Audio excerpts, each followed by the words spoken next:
And the Rolling Stones because it's Sunday at 7 p.m. That means that it's unlocked the middle time. Josh Tobar, principal of Memorial Pathway Academy in Garland ISD, Garland, USA, on the flagship show, ready to rock and roll and open up our tools. And we sharpen them on Sunday because we're ready for those kids to come in, whether we want to or not, ready or not. They're coming in on Monday. So we have awesome guests, awesome speakers, awesome writers, awesome authors, everybody, so that we could all delve in, get that knowledge going on, and get ready to go conquer. So we need you. If you're watching this on the rebroadcast, please like it and share it. Those likes really help the algorithm so that other people in Iowa, South Dakota, Idaho, I don't know where, is learns from all of this going on today. So if you are in Hawaii or if you're in Alaska, if you're in Maine or in Florida or anywhere in the 48 middle, please reach out to Dean Packard, whose Patriots lost to the Redskins today.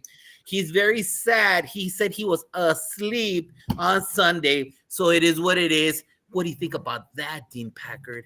Well, I was asleep. And like I told you in the pregame, my alarm went off at 5:30. I thought I was getting ready to go to school. Not always the best thing in the world to do. But yeah, it was quite a game. Hey, listen, Sunday nights are great, man. And we continue to reach out across the nation to find great talent to come in and just kind of help build capacity for all of us in what we do. So I get excited about our new guests each and every night. And Leonard is going to not disappoint us as well. So really great to have you all here. And as Josh said, make sure you share this out and like this and really build it, because you know what? We do this for the reason solely to make everybody else better around us. And that's why we do what we do. Great to see you, my friend. You've had a good weekend so far? Awesome weekend so far. Getting ready for tomorrow. Hey, Dean, you know, we often don't tell people, first of all, that we're in the part of the Fantastic Four with Coach Hurt, with Shika Houston, with Principal Cafele, and ourselves on Sunday. But what other platforms can they view it on? You know, we don't really push that up because they're used to Twitter or Facebook. What other platforms are we on, Dean Packard? Yeah, we have YouTube, which is our mainstay where we go. All of our shows are there. Anybody can access those shows anytime. Free professional development for any principal or anybody in any public education setting. Go there and just take a look at all the offerings that we do have. Facebook is also our big area. We also have Twitch and X right now. LinkedIn has been giving us some problems. I still can't get into LinkedIn, and they're asking for my asking for everything for me to get back on there. I'll figure it out. I just haven't gotten back to it yet. But man, that's aside for another. Hey, Dean, hold on. I got to ask him before we bring in this young man. Hey, yeah, what is Bay Path in the playoffs? They got knocked out of the state playoffs, 55-20 to the number one seed.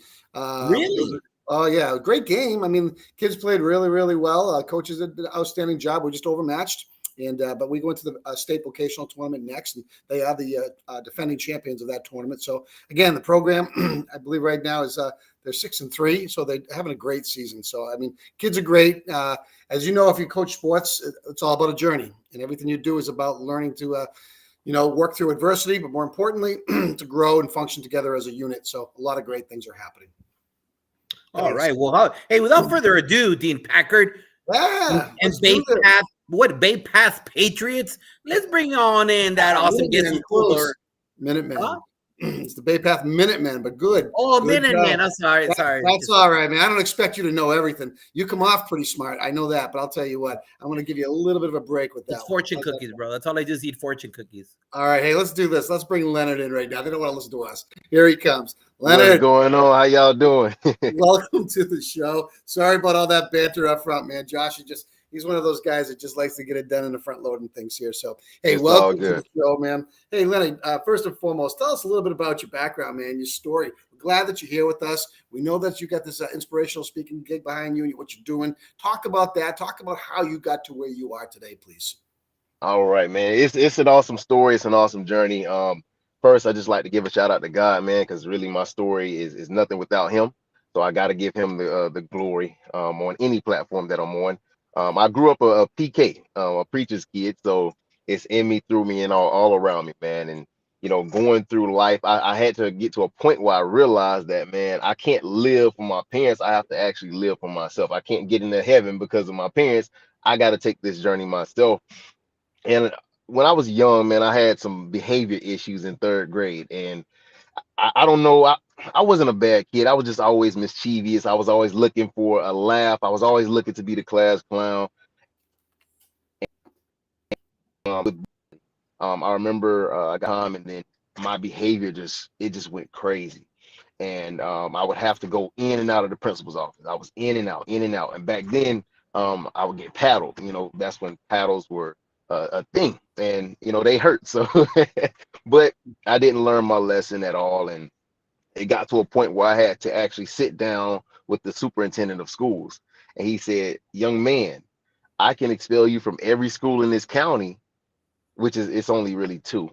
But he said I can expel you from this school and every school in this county, and you know then your parents are gonna have to get up early in the morning to take you somewhere else."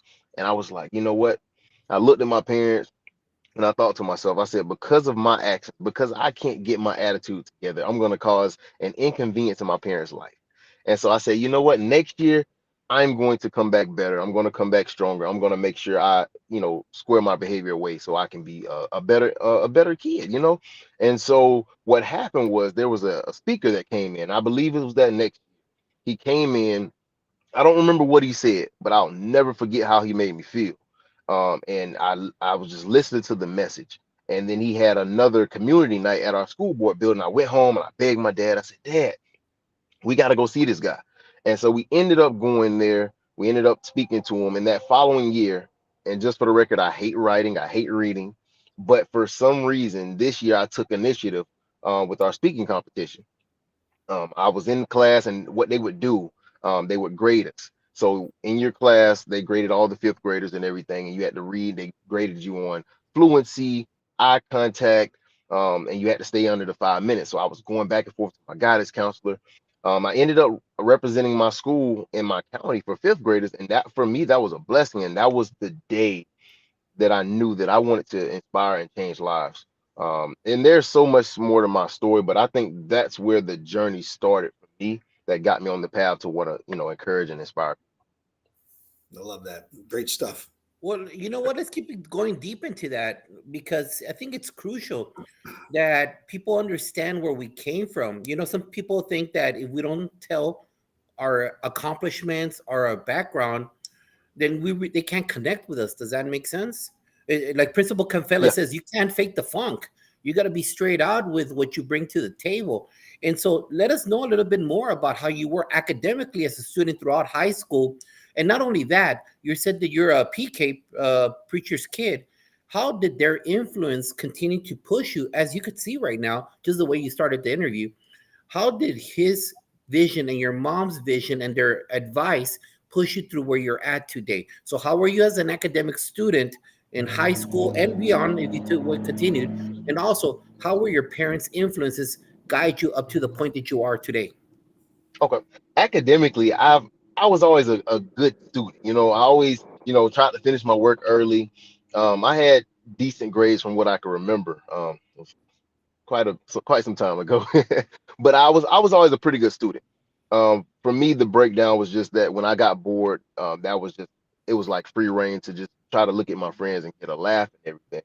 I remember when I was in kindergarten, they actually wanted to pass me to first grade in the middle of the year, but unfortunately they couldn't do it, and so I ended up having to just stay in my same grade. But I think my parents, the influence they had on me, the biblical principles that they instilled in me. They taught me early on, yes, ma'am, no, ma'am, yes, sir, no, sir. And I can remember just, you know, like having great character and being in public and saying, yes, ma'am, no, ma'am, holding doors open for people. And they were like, I know your parents raised you right. And that's, I take pride in that, you know, and I really thank them for not dropping the ball in that area and just teaching me to be a decent human being, because I see a lot of I see a lot of issues in the world. You know, there's a lot of people that's just they're going off of their emotions. Well, I'm gonna treat you this way because you treated me this way. But I believe that, you know, you really gotta guard your heart, and you can't just don't allow the wrong things into your heart because it'll manifest in other areas in your life. And I think my parents really honed in on that, you know, as a kid, and it, it's followed me throughout my whole entire life. You know, aside from your parents, Leonard, you think about it there, who else has really inspired you moving now into your career? And really, who currently motivates you now to even continue to dig more, even to get better, become better of yourself? Who's that? Who are those people? My sister, God rest her soul, she passed away in 2014. Was actually my that's a whole story. I'm just gonna give a gist of it. So my senior year, the head coach that brought me in, he resigned. My sister passed away on spring break. I had got sick during camp of my senior year, had a knee injury in the first game of my senior year, and I also had my scholarship pulled all in that same year. And so my sister was my number one fan. My biggest sister, my big sister, she was my number one fan. She took me to little league practices when coaches would say I was too fat to play running back, which was always the position that I wanted, but it was always a position that people told me I couldn't achieve. And she was always the one. She was like 4'11", but she was like a pit bull when it came to defending her little brother. She took me to wrestling matches. She took me to everything, and she was just always there. And she really left a mark, and I carry her with me everywhere I go. It's kind of hard to really put it in words, but I know it's here. And as far as people that inspire me now, I would say, man, it's just people in general. Like I always want to give people hope and something to believe in.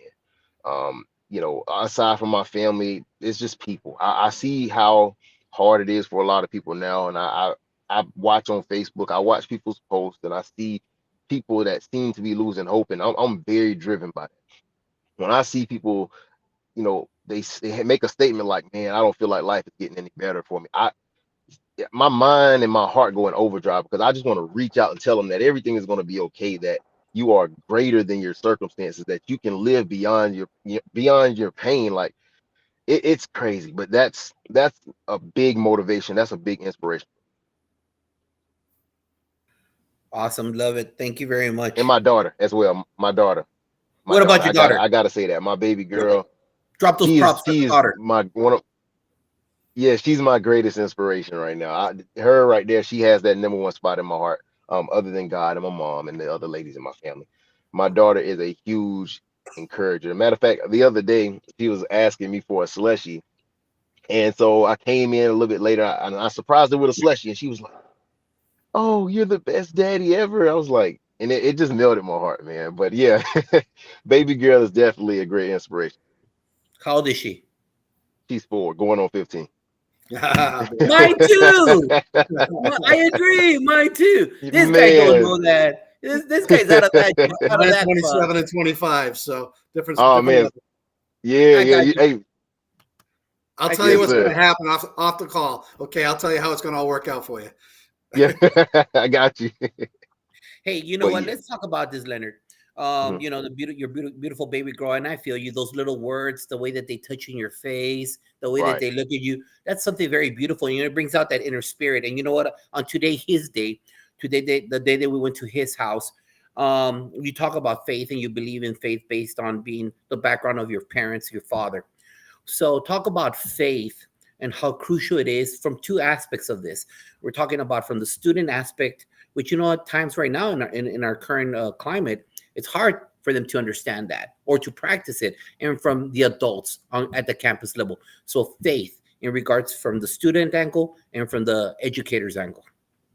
Okay, so from the educator's angle, I feel like it's really about meeting our kids where they are. I know we want to come in sometimes, we're like, hey, you got to do what I say, and things like that. And I've tried that approach many times, and that's one thing I really thank God for, is because I've been placed in a lot of positions, work wise, to where I've either worked in the Boys and Girls Club, I worked as a bus monitor, I worked as a group home counselor.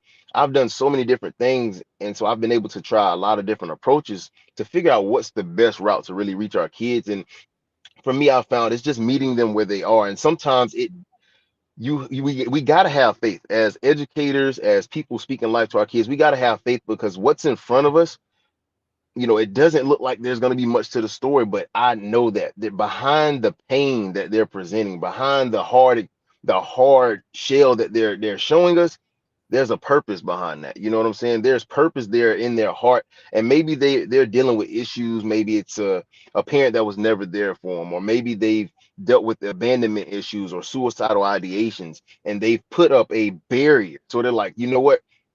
I'm not going to let you get too close to me, because the last person that I let get close to me, they let me down or they broke my trust. So I feel like as educators and as people that speak in life over our kids, we have to see beyond their current circumstances. And for me, that's exactly what faith is.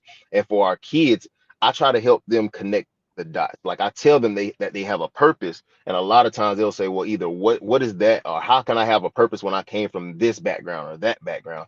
And I let them know that it's not what happens to you, it's how you choose to respond. You can't look at your circumstances and let that determine your value. Your value, you're already valuable just the way you are. The moment you came into this world and you that first cry, even before the first cry, before your parents held you, you had a purpose, you had a mission, and you had value. So I'm here to help kids see their value, help change how they think about themselves, help change how they view themselves, help them discover the purpose within themselves, and help them build a certain level of resilience so that when they come up against difficulty, they can say, I am an overcomer. As you can see, this is my shirt right here. I am an overcomer, and I will succeed regardless of the circumstances that are presented to me. I have a mission that I got to reach, and nothing is going to stop me. And I got to have the faith, first and foremost.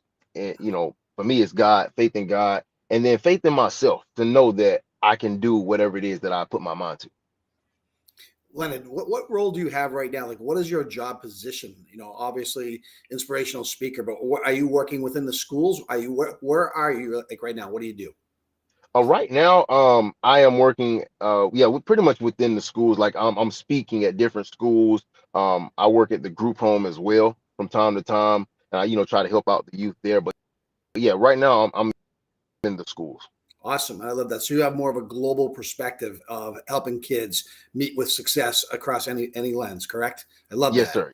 Yes, sir. I actually got a certification in social emotional learning, because I know that that's a hot topic right now in Huge. our schools. And so Yep. being able to teach kids about conflict resolution and building relationships and self-discovery, man, it's so valuable that our kids understand that and know these different things.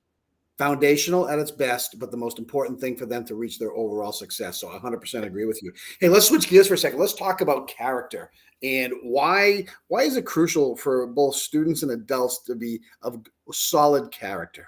Think about that for a second. It's crucial because you never know who's watching. Yeah. I've heard it from when I was in high school. Our coaches used to always say, hey, be careful what you do because you never know who's watching. As a matter of fact, when I went to a Clemson football camp one time, and there was this coach there. He was supposed to be doing room checks, but we ended up having a conversation about life and about football. And he told me, he said, hey, he looked at me, he said, be careful what you do, be careful what you say, and always be on top of your game because you never know who's going to be watching you. And the next day, I was out there on the field, and I ran over to get some water. And I was the type of athlete that I wasn't going to hang out by the water. I want to be in the action. So got some water, came right back over there. And the Clemson running back coach came over to me and said, hey, son, what's your name? Wrote my name down. And the coach came over to me and he said, see, I told you, somebody's always going to be watching you. So you always got to be on top of your game. So as an educator, we got to be careful how we're carrying ourselves, whether the students are around or not, because a student can be around the corner and we don't realize it. And we have a breakdown, or we say something, that kid hears that breaks that trust, that breaks that bond that they might have had with you. And for the kids, like some of us are, they're only examples of a person with great character. And so if we don't hold ourselves to the highest standard, then who's going to teach them? Sometimes school is a safe place for our kids. And so I don't want to be the person that hinders the greatness within them because of how I'm carrying myself. So and I always try to stress to kids, I stress it to anyone. I'm not perfect. I'm not perfect, and I know nobody is. But my pursuit is I just want to be the best individual, the best version of myself that I can be. And I tell our kids, like, sometimes I'm going to slip up. Sometimes I'm going to drop the ball. Sometimes I'm going to miss the mark. But it's not what happens to you. It's how you choose to respond. If I fail, okay, I failed. But now let me turn that failure into a lesson that I can use to win in the next time I encounter an issue, or the next time I encounter a situation where I gotta use that lesson. Sound Gotcha. advice. Hey, let me ask you something. Before I ask you my question, I highly believe in the 4 agreements by Don Miguel Ruiz. And one of the agreements is don't make assumptions. So talk to me about that shirt. Oh yeah, overcomer. For me, One thing that I always do at the end of an engagement, I believe in positive affirmations because I believe that how you speak to yourself is how you're going to push through your journey. So if you encounter a tough situation and you're saying, "Well, I'm never going to get this. I'm never going to get this," it's going to manifest into you never getting it. But if you tell yourself, I don't care if the dirt is being kicked on you, a ditch has been dug for you. I don't care how deep the mud is or how stuck you feel you are.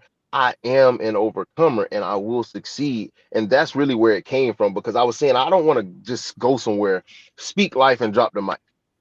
I'm going to leave you with something that, whether it's an educator, whether it's a student, I'm going to leave y'all with something that you can always tell yourself, no matter whether I'm around, whether you bring me in again. I want to leave you with something that you can always repeat to yourself day in and day out in the mirror, in the bathroom. You can pull out your phone and put it on a video. I don't care where you're at. I try to leave everybody with something, and that something is I am an overcomer and I will succeed. So that's where it really came from. Awesome. Thank you for sharing that story. Now, let me know in regards to when did you, it's a two-part question. Mhm. When did you know that you wanted to take this path? When did the Lord put the spotlight on you and say, I want to be a speaker? What was your vision? What created this insight that you said, I want to be a speaker and motivate other youth? I want to be this individual. And then part two of that is in the education field, why is it crucial that the educators have a vision for their children? Okay. So for me, I would say it started in fifth grade. Well, it started when I heard the speaker speak. And then that next year, after going through it was called Tropicana Speech, the Tropicana Speech competition, there was a lady. She's a guidance counselor. Her name was Miss King. She will forever be a key part to my story, or a part in my story, and a key person in my story, because it's crazy. When I would go to her and she would see me, she would say, "Hey, young man, I see how you spoke. You have a gift. I hope you keep doing public speaking." So I left elementary school, went to the middle school. She ends up getting a job at that same middle school. So she would see me, and at this time, this is when I am making my big push to become a good athlete. And she sees me, and she was like, "Hey, young man, I hope you're doing public speaking. You have a gift." And then I went to high school and I ended up transferring. There's so many different parts of my story, but I ended up transferring to another school. She ends up getting another guidance counselor role at that school. And at this time, I'm not really speaking like that. I'm just, heavily involved in football. So I was almost trying to avoid her a little bit because I know she was going to get me. But she seen me again. She spoke life. She said, "Hey, young man, you have a gift. I hope you're doing some public speaking. Don't stop." She was a person that was always in my ear, that was always telling me that there was something there. And just like my principal, the guy, the superintendent, he told me the only reason why he wasn't going to expel me was because my principal believed in me. The guidance counselor did the same thing. So I believe that, man, sometimes there are people on our path that believe in us more than we believe in ourselves, and that gives us exactly what we need, the hope that we need to keep going. And I also remember in high school, I prayed. I said, God, I was walking to class. I said, God, I just want my life to mean something. I just want to be an inspiration to people. I want to be an agent of change. I want to be a catalyst. I want to just be that person that people look up to for inspiration and encouragement. And you got to be careful what you ask for because you will get just that. And I feel like since then, my life has just been I've encountered so much adversity, but I've also encountered a lot of wins. But without that adversity, I wouldn't have lessons to be able to teach anybody about how to get through the difficulties in their life. And so for me, that's what it was. It was just I came in contact with the mission in fifth grade, and the vision, it just grew stronger and stronger every time that guidance counselor was talking to me, every time she was speaking life to me. And then when I was in high school, I just said, you know what, I want my life to mean something. I may not be speaking now, but I know that my life is greater, and I know that this is the path for me. So, and You then what just was What the about second question again? what about educators? Why must they have Okay. a vision for the kids? Well, without a vision, the people perish. So if your children come into the classroom and they don't know your standards, they don't know the principles that you live by, they don't know what you expect of them, then what direction are they going to have to go in? We gotta hold them to a certain standard so that they don't just go to the left or the right. And even if they mess up, it's okay. They can come back to the straight and narrow, that middle line. Because I know one time there was a kid. Um, I don't like a lot of profanity. You know, I understand kids gonna be kids, but for me, I try to, minimize that to the best of my abilities. And I was a bus monitor, and there was this kid. He got on the bus. He was just F this and F that. I'm like, hey man, you gotta watch that. Y'all gotta cut down your music. And he was just like, man, who is this guy? And so I had, I had to do my job, and I brought the write-ups back there, but I didn't write them up. I just said, and I pulled him to the side before he went to school. I said, hey man, look, I play football. You play football, right? Okay, cool. We got something in common. What's gonna happen if you get this write-up? He said, well, I said, you probably gonna miss the game, or you might have to run extra, right? He said, yeah. I said, look, my job is to make sure you get home safely and all the other kids on this bus get home safe. Let's just meet somewhere in the middle and understand that I'm not here to be your enemy. I'm not here to be enemy, but I got to do my job. And if I let you use words, if somebody else uses words and they use it at you, you're gonna be ready to fight, right? He was like, yeah, probably. So I said, let's work together and make sure that you get home safely, everybody gets home safely, and we're gonna have a good ride, a good smooth ride.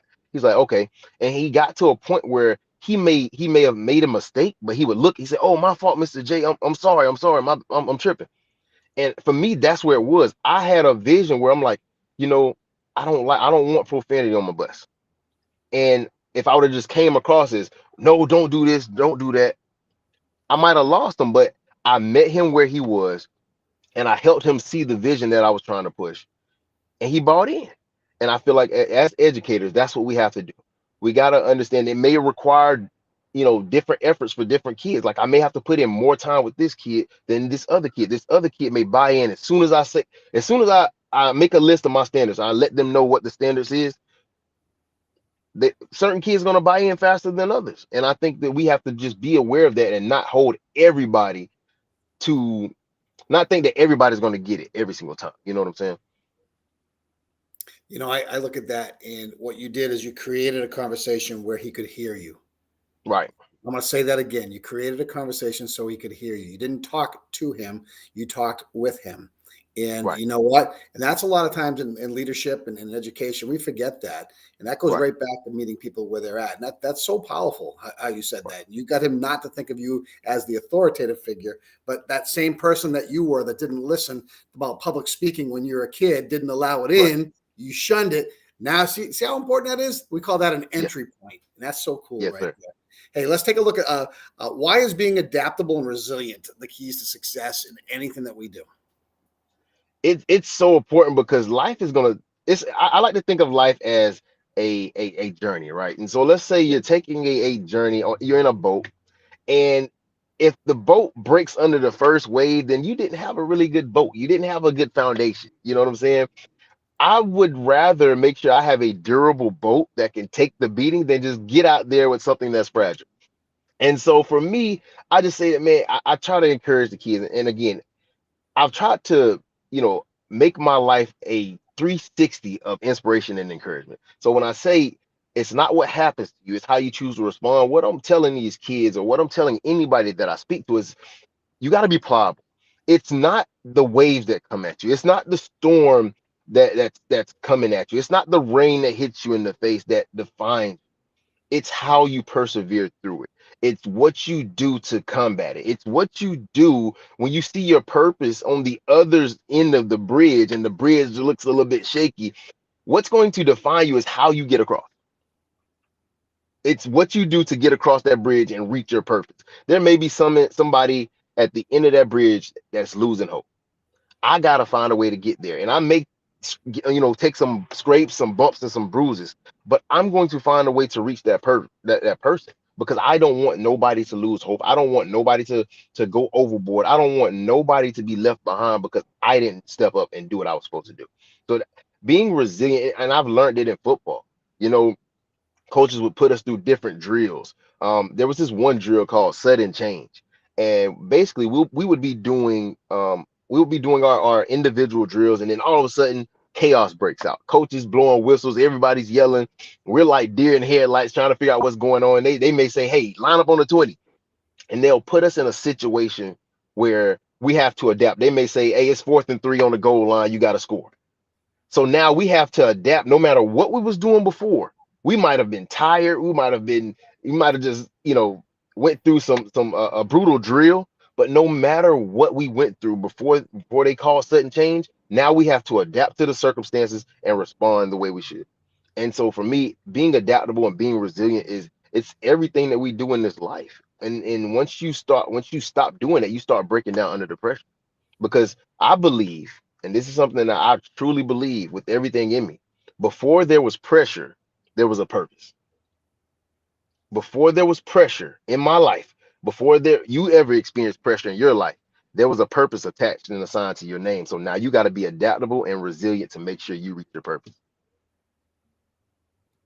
You're so true about that. Yeah, we all get that pressure from different aspects of life. And just, Leonard, in our field of education, the last handful of years, you've seen an exodus of educators. We can't find educators. Kids stop going to school. There's a big absence gap with kids continuing since the pandemic. There's a lot of adversity in public education. Standards are still going up high, regardless of the learning gaps that was created, which leads to the exodus, and then having leaders moving up the chain of command that aren't prepared to be leaders. So there's so much going on in education. So what are your thoughts on living beyond your pain? Because there's a lot of pain going on in public education right now. What are your thoughts on that? I just think I think people have really lost sight on what it means to live with purpose, and we've become so consumed with the pain. And when I want to define pain, when I say pain, it could be anything. Because I tell everybody, and I had to realize it myself, is that trauma is different for everyone. I can't look at you and say, "Oh, you lost your dog. You shouldn't be affected by that," because that truly might have been your best friend. So I can't say what trauma should look like for somebody. You know what I'm saying? I can't say that because trauma is different for everybody. And I just believe that, again, I'm the type of person that comes in. I restore hope. I know some people say the hope dealer, but I come in and I restore hope because I don't want to see nobody left behind. And I know that a lot of our teachers, I've seen it. I have a lot of teachers that I built relationships with, and I see they say, man, it's hard. There's so many requirements being placed on us, and we're trying to figure out how to deal with our students, how to deal with our kids. They have phones and access to social media. The kids are feeling pressure from social media. I think when I was in high school, I had a phone, but I didn't have social media like that where I can post pictures and people can judge them and everything. And I feel like there's just so much going on, and I just try to tell people that there is a purpose beyond your pain. And I think that's the best picture that I can really paint for them. But now we got to go in and do the work of helping them see that they have a purpose and helping them connect the dots to where they are now to where they want to be in life, which is their purpose. And so that's where we talk about self-awareness, the power of positive thinking, the power of being adaptable and being resilient. And then we talk about the power of understanding your purpose. That all goes together to where we teach our kids those necessary skills to help them live beyond their pain and reach their purpose. You talk about the power of purpose. One of the things I start off every year is why and purpose, and really help kids understand school doesn't have to be a job. School is Right. just it's a time in life that you're learning how to learn. You're learning how to make decisions, become critical thinkers, learning how to formulate relationships, learning how to face adversity and work through things. So as we circle back to your whole conversation, man, and I've loved listening to every bit of it. I was a head coach for a number of years. Played sports, all these things are so important, and you've touched upon them. But life is like playing sports. It really is, metaphorically Yeah. speaking. Everything that comes at you, okay, we're all at different places right now. So just if you could circle this up in maybe a couple of minutes, the power of purpose and why we all have to really embrace the reason, our why, and our purpose, and what we do each and every day. I had somebody tell me that there's a nation of people assigned to my name, just like there's a nation of people assigned to your name, Josh, and there's a nation of people assigned to your name. And in this season of your life, that nation is the kids in your school. And I feel like it is so important that we understand that it's bigger than us, that it's bigger than us. And I had to realize that life was bigger than football. Like for me, football was everything. Like my journey, I mean, I'll be here all night really telling how that journey went and the things that I had to persevere to reach the the accolades that I was able to stack up. But I had to get to a point where I realized that football was just a vehicle to help me operate in my purpose. It gave me stories to tell. It gave me lessons to be able to teach. It gave me so much. And I think that understanding the power of purpose starts with humility and realizing that it's bigger than how I feel in this moment. It's bigger than what has happened to me, because I realized that somebody else is looking at my journey. And for the people that don't know my journey, which is why I speak now, I go into schools and they may not know who I am. As a matter of fact, I had one school. There was this lady. She said she ran me down before I could leave the office. Before I left the office, she said there was this girl. She was crying. I thought somebody had messed with her, and she asked me. When she asked the girl, she said, "What's wrong?" She said, "I thought he was another speaker, just another speaker coming to speak to us, but he started saying that I had a purpose and a mission for my life." And she said, "He really got to me. He saved my life." That's why I do what I do. I don't. I mean, I've driven through the night down to Florida. I'm originally from Florida. I've driven to Florida, gotten off work, driven to Florida, spoke early in the morning, and drove right back to Tennessee. And these are 8, 9 hour drives because it's bigger than me. If an educator calls me, I am there. Majority of the time, if I can make it work, I'm going to make it work, because I realize that somebody somewhere is in their room right now contemplating suicide. There's somebody, an educator, contemplating whether I want to go to work tomorrow because I don't know. This is just too much mental stress. There's a kid right now contemplating quitting the team, a kid contemplating leaving school because he's getting bullied. It's bigger than me. This mission, this journey, it's bigger than me and how I feel. There's a lot of things going on in my life. As of right now, as you can see, I'm pulled beside the road right now. The reason for that is that I have joint custody of my daughter, and I drive 6 hours round trip every Sunday to either drop her off or pick her up. And when I guess I messed up the time, I told Josh, I said, look, if I can pull over, I'm doing it. And I wanted to make this point. I actually told a friend of mine, I wanted to make this point, is that purpose is not always going to be convenient, but you still have to be willing. Right there. Not always going to be convenient. Not always just hurt. You have to cry a little bit. You're gonna yell a little bit. You're gonna bleed a little bit. You be persistent. As long as you persevere and realize that this journey is bigger than me and that I am an overcomer and that I can and I will and I must succeed, then it all makes sense. And somebody, somewhere, their life is going to be changed. They're going to be given hope. And that's what I do. I give them hope and something to believe in. Love it. Hey, Leonard, just some closing thoughts. Let us know. It's Sunday. We're about to start off the week on Monday. It's election day coming up on Tuesday. The crazy world every time we turn on TV. Hey, talk to the people out there. Give him a vibe to start off the week. And then after you're done with that, then let people know how they could reach out and get a hold of you. Yes, sir. Yes, sir. I would say, before you turn on the TV, before you see all the wrongness going on in the world, because that's being pushed in our face, are you okay? How is your heart? Ask yourself, look in the mirror. How is my heart? Because that's what it really gets down to. I can't do my job the way I need to do my job if I'm not looking myself in the mirror and asking myself, what are the intention of my actions? What is driving my actions? Am I really processing my purpose, or am I projecting pain and trauma onto people? I want you to really ask yourselves that. Teachers, am I operating my purpose when I'm dealing with my students, or am I projecting my pain onto my students? For the students, I'm like, am I processing what the teacher or the educator is trying to tell me, or am I projecting what's going on at home onto that teacher?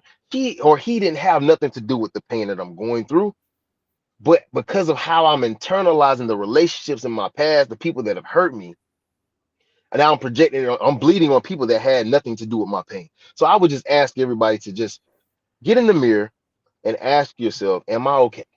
Be honest with yourself, and then ask yourself, how is my heart? Take an honest assessment of yourself. I have to do it from time to time, and I tell y'all, it's been a life-changing journey. Right now, I'm going through so much So I'm diving in on self-awareness, and I'm learning so much about myself, and it's gonna be a game changer when y'all bring me in educators. It's gonna be a game changer for you, your students, your staff. It's gonna be a game changer. But if I could leave you with one thing, I would say, how is your heart? Before you go to bed, how is my heart? When you wake up, how is my heart? When you're working out, how is my heart? Am I really giving the best effort that I can give? Am I being and showing up and being the best version of myself that I can be? Is my heart in good condition? You go to the doctor to get a checkup. Why not do that mental or that spiritual assessment on yourself, to do that spiritual checkup? Is my heart okay? Is what I went through affecting the other areas of my life?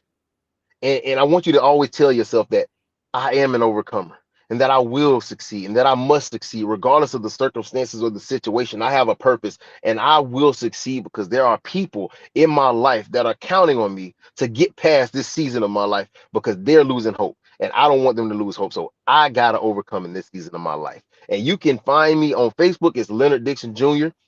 That's LeonardDixon period. On Instagram, it's LDJ_inspires. On Twitter, it's LDJ_inspires. And then it's also on LinkedIn, Leonard Dixon Jr. as well.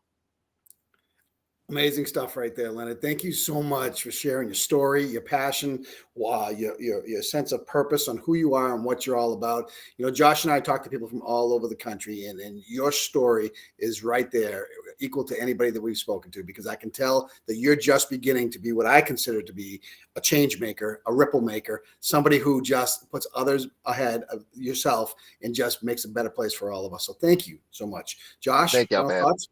Oh man, great You stuff. know what? We want to thank you, but you know what? It's not over.